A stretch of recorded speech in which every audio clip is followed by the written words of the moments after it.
তো এখন একটা গাড়ি বুক করে আমরা জার্নি স্টার্ট করে দিলাম। মানে আমরা এখান থেকে যাব ঝাড়গ্রামে।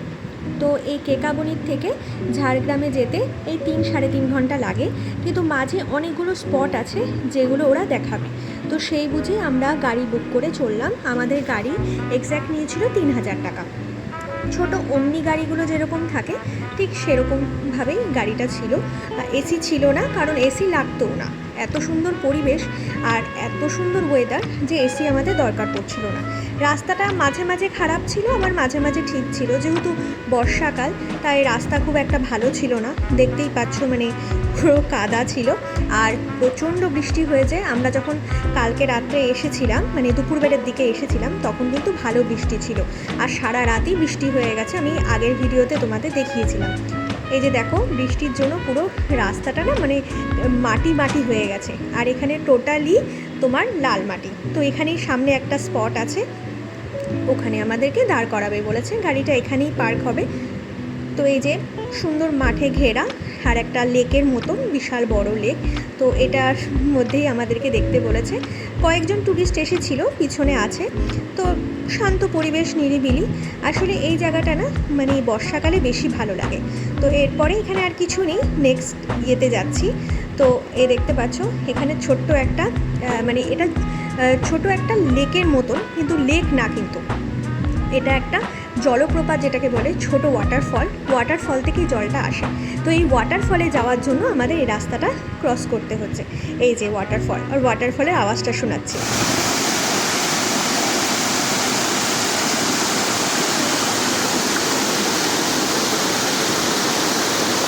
এটা ছিল সেকেন্ড ওয়াটারফল।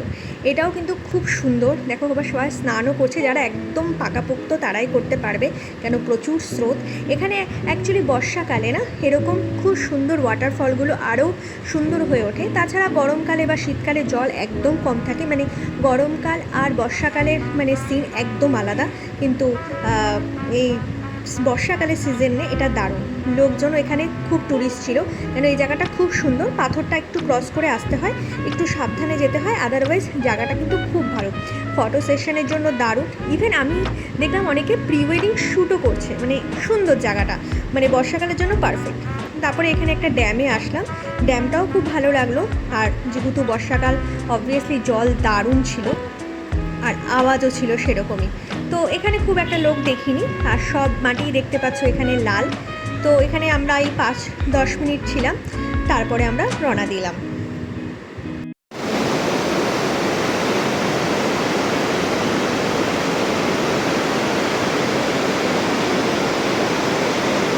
পৌঁছে গেছি আমরা ঝাড়গ্রামের সেই হোটেলে। এটার নাম মাটির বাড়ি। এক্স্যাক্টলি আমি নামটা বলতে পারছি না, মনে নেই, কিন্তু টোটালি পুরো মাটির। আমি মেনশন করে দেবো কমেন্ট বক্সে, তোমরা দেখে নিও, লিঙ্কটাও দিয়ে দেবো। এই যে দেখো পুরোটা মাটির, মানে ছোট ফ্রিজ আছে, সব কিছু কিন্তু মাটির। ফ্রিজ আছে, এখানে কেটেল আছে, আর যা যা আমাদের দরকার সবই আছে। বিস্কিট আছে। বিস্কিট কিন্তু কোনো হোটেলে দেয় না, এটা কিন্তু অ্যাপ্রিসিয়েট করতে লাগে। কোনো হোটেলে আমি বিস্কিট পাইনি, বাট এখানে বিস্কিট ছিল। আদারওয়াইজ চা আর কফি সবই থাকে, বাট বিস্কিট থাকে না। এটা হচ্ছে ডাইনিং হল। আমরা আগেই বলে বুক করা ছিল বলে আগে আমাদের খাবারের মেনুটা দেওয়া হয়ে গেছিলো। তাই আমি নিয়েছিলাম মাটন থালি, আর হাজব্যান্ড নিয়েছিল হচ্ছে ভেজ চিকেন থালি। সরি, আমি ভুলে গেছিলাম। তো এই যে আমারটা মাটন থালি। খাওয়া খুব ভালো ছিল। কেকাবনি রিসোর্টেও খুব ভালো ছিল খাবার, এখানেও খুব খাবার ভালো ছিল। দেখতে পাচ্ছ কী কী ছিল। এবার খাওয়া দাওয়া করে আমরা একটু এগোলাম সামনের দিকে। মানে এটা ডাইনিং হল থেকেই তোলা। সামনের দিকটা প্রচণ্ড গ্রিনারি। মানে এই বর্ষাকালে আসলে এই গ্রিনারি জিনিসটাই ভালো লাগে সবচেয়ে বেশি। আর এই যে রান্নাঘরটা বাইরের থেকে পুরোটা বেতে। সামনে খুব সাবধানে যেতে হচ্ছে, কেন প্রচুর স্লিপারি, কেন সারা দিন বৃষ্টি হচ্ছে। মানে আমরা পুরো যে ঘুরলাম আজকে না, পুরো বৃষ্টি হচ্ছে। এত বৃষ্টি যে আমি আসার সময় যে ভিডিও করব সেটার ক্ষমতা ছিল না, মানে এত বৃষ্টি। আর সেরকমই বাজ পড়ছে, দেখতেই পাচ্ছ এখনও কিন্তু বৃষ্টি হচ্ছে, কিন্তু একটু ঝিরিঝিরি।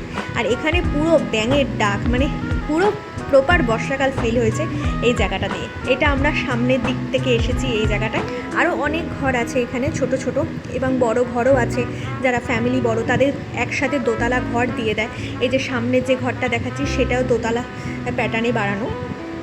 মানে এক কথায় খুব সুন্দর, আর এত গ্রিনারি বলে জায়গাটারও বেশি ভালো লাগছে। তো চলো একটু রেস্ট করে নিই, অনেক হলো। এবার সন্ধ্যাবেলা একটু চা নিয়ে বসলাম, সন্ধ্যাবেলায় আমার চা লাগে। আর সামনে এই দেখছো জানলাটা খুলে রেখেছি, কেন বৃষ্টি আবার শুরু হয়েছে, হয়তো দেখতে পারছো তোমরা ভিডিওতে। তো বৃষ্টিটা একটু কমলে আমরা একটু বেরোবো। বৃষ্টিটা হালকা কমেছে, একটু সামনের দিকে যাচ্ছি। শুনলাম পিছনে অনেক পাখি আছে, ওটাই দেখার জন্য। এখানে হাঁস বসে আছে, হাঁসগুলো এক ফোঁটা ভয়ও পাচ্ছে না কিন্তু আমাদের দেখে। এই যে ছোটো ছোটো খরগোশ রাখা, এটা কিন্তু হোটেলের নিজস্ব, ছোট্ট ছোট্ট অনেকগুলো রাখা আছে। আর এখানে বললো এটা বড় পায়রা টাইপ, যেহেতু জলে ভিজে আছে তাই বোঝা যাচ্ছে না ভালো করে। সামনে একটু এগিয়ে দেখি কি আছে, এই যে মুরগি, ছোট্ট ছোট্ট মুরগি, ছোট ছোট বাচ্চা, খুব কিউট। তারপরে কি আছে একটু দেখতে হবে, এখানে তো কিছু দেখতে পাচ্ছি না, আদৌ কিছু আছে কি না। তো চলো এতটুকুই। তো সামনের দিকে এগিয়ে যাচ্ছি, মানে দুপুরবেলাও পুরো বৃষ্টি হয়েছে, দেখতেই পাচ্ছ পুরোটা ভেজা। এবার চলো তোমাদের একটু সামনের দিকে নিয়ে যাই, দেখি কেমন লাগে রাতের সৌন্দর্যটা। এই যে যেই জায়গাতেই আমরা এসেছি সেই জায়গাটা কত ভালো লাগছে রাত্রেবেলা, আরও পুরো সব লাইট জ্বালানো। আর এটা পার্কিং প্লেস অনেক বড়, যাদের নিজস্ব গাড়ি নিয়ে আসবে কোনো অসুবিধাই নেই। এটা রিসেপশন একদম গেটের সামনে, কিন্তু বলেছিলাম যে এত বৃষ্টি যে আমরা আর রেকর্ডই করতে পারিনি। এই যে সামনে এন্ট্রান্সটা, বাদবাকি কিন্তু পুরো ঘুরঘুরতে অন্ধকার, আর কিচ্ছু না, শুধু রিসর্টেরই লাইট দেখা যাচ্ছে। তো চলো কালকের সকালের ভিডিও আর কালকে কী করলাম পরে শেয়ার করবো। চলো টাটা।